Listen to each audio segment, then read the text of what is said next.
In 1913, Woodrow Wilson agreed to the Federal Reserve Act.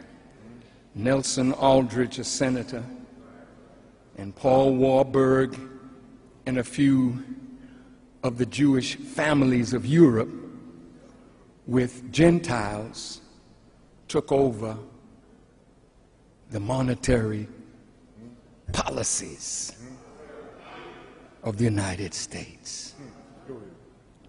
In 1917, America got involved in the First World War. In order to fight that war, America had to borrow money, and that's when the debt started. Because when she borrowed money, she had to borrow it from somewhere. Federal Reserve have money printed, you borrow it, you pay the expenditures of war, and all you bought was paper, but this paper has interest attached to it, even though it's based on nothing. Just try to follow me. Don't go to sleep. You've been asleep for 400 years. It's time to wake up today. Now look.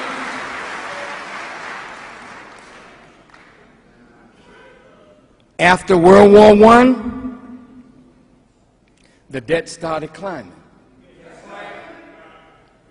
They wanted to draw America into World War II. That was a European thing.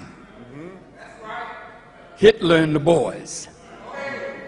But in order for America to get involved in World War II in Europe, she had to borrow more money.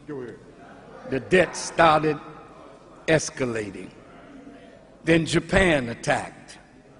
America borrowed more money. And the more money she borrowed, in 1933, America went off the gold standard. So there was nothing after 1933 to back this. So after that was nothing. And in 1971, it was completed. No more gold. And in the 70s, you could buy an ounce of gold for $35 an ounce. And I was with the Honorable Elijah Muhammad one day, and he pulled out a gold coin and put it on the table. And he said, in the future, this would be the medium of exchange. Because the paper will lose its value. Now I want to quickly show how the debt has climbed. After World War II, the Korean War. Every time America went to war, she had to borrow money. There was a time when America would borrow money from her own citizens. We used to buy war bonds. We used to buy treasury bonds and securities that we would keep in a safe for our children. And they would say in 5 years or in 10 years, you can cash this bond in and you will get this plus interest. You remember that? But today, 52% of America's burgeoning debt is owned by foreign governments. So it ain't no more that we could sell bonds to our citizens. We sell bonds to China. We sell bonds and securities to Japan. We sell bonds and securities to Great Britain. Let me show you who owes what.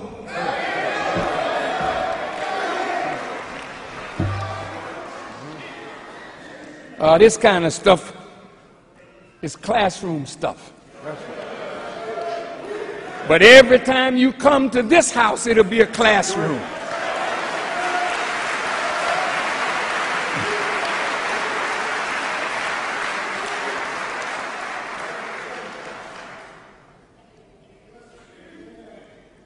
Look, according to this pie graph,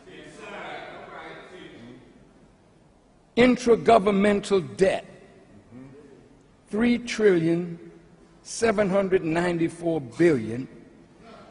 The publicly held debt, which is still government responsibility, $2,674,000,000,000. But the publicly held foreigners' debt, rather that America owes, is $2,240,000,000,000. The Japanese have bought up $649 billion of American bonds and securities, plus they have $1.2 trillion in foreign currency reserves. The largest currency reserves in the world is in China. You see why America would jump on Cuba, a communist country 90 miles away, and talk sweet to China, a communist country? Because China got America by the testicles.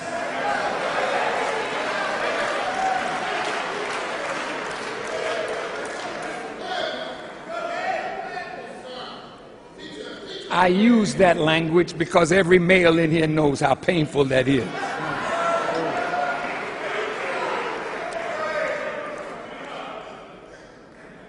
The Chinese in bonds and securities, $354 billion.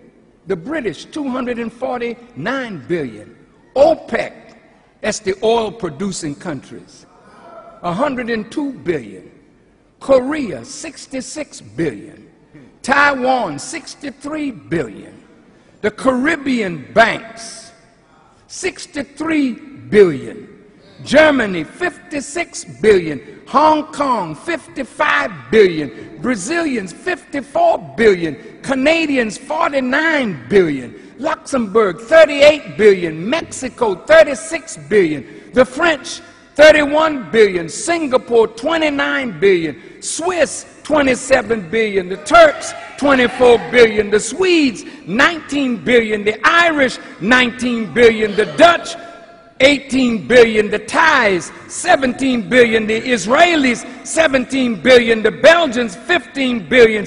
The Indians, $15 billion. The Italians, $14 billion. The Poles, $13 billion. And all others, $148 billion. Now, when you go and turn on the news and you find out that China has some American ports,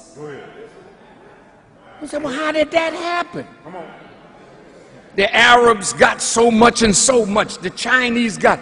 Well, I read that even on I-90, that's right, on the toll booth area, that has been sold to Spain.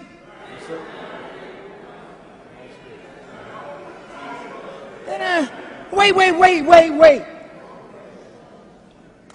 When America owes all this money all over the world, she's the largest borrower of all the nations in the earth almost combined. Look at this now. When you owe a lot of money, sometimes in order to get some money back to pay your liabilities, you sell off your assets.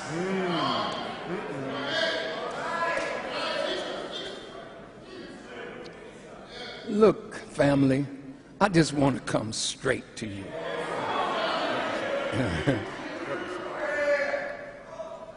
The aggregate wealth or worth of 3,000 by 2,000 miles continental United States of America is $41 to $50 trillion. All the federal buildings that are in America and all over the world are $1.26 trillion.